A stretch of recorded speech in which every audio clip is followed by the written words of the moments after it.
प्यारे बच्चों, स्वागत है आपका बहुत शानदार चैप्टर विराम चिन्ह यानी कि पंक्चुएशन में। देखिए, आप जो भी कुछ लिखते हैं कोई ना कोई चिन्ह लगाते हैं। यहाँ उन चिन्हों की बात हम लोग कर रहे हैं। तो सबसे पहला चिन्ह है पूर्ण विराम चिन्ह। जब आप वाक्य कंप्लीट करेंगे तो ये चिन्ह लगाएं। हमारे देश का नाम भारत है, ये लो, ये लग गया पूर्ण विराम। मैं कक्षा 8 का विद्यार्थी हूँ, ये लग गया पूर्ण विराम।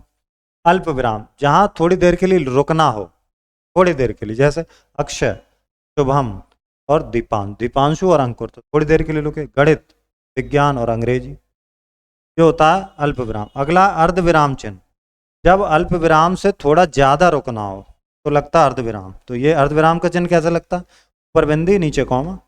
वर्षा हुई, मेढक निकलने लगे, अब सांप भी दिखाई देने लगेंगे। अब चलते हैं प्रश्न सूचक। ये तो आपको पता ही है, प्रश्न सूचक प्रश्न करते हैं उसके बाद ऐसे लगता है ये वाला प्रश्न सूचक। आपका स्थायी पता क्या? इसमें आदि बोधा इससे पहले पढ़े हो आप बाकायदा। हे राम, हो, अरे वाह। निर्देशक चिन्ह, उदाहरण या संकेत देना हो, जैसे अध्यापक फिर डैश, आप 3 दिन से क्यों नहीं आ रहे? छात्र, सर मैं बीमार था। तो होगा निर्देशक चिन्ह। अगला चिन्ह है विवरण चिन्ह। विवरण चिन्ह क्या? 2 बिंदी रखो और डैश दो। स्थान निम्नवत है, डैश। योजक चिन्ह, ये छोटा डैश होता है, निर्देशक से थोड़ा छोटा होता है, ये जोड़ने के लिए।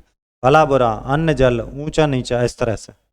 अगला लाघव, किसी को शॉर्ट में लिखना है, जैसे डॉक्टर, शॉर्ट में लिखोगे डॉक्टर। पंडित, प्रोफेसर, ये लाघव चिन्ह।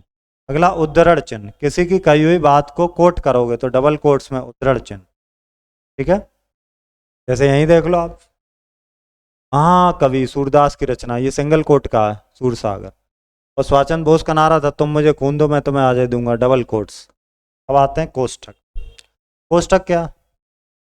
मजिस्ट्रेट, तो चीखते हुए कोष्ठक में लिखा, बालक हंसते हुए आजाद।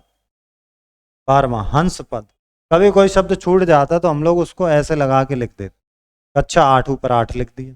इस तरह कोयल मीठा गाती, मीठा छूट गया तो ऊपर लिख दिया पद।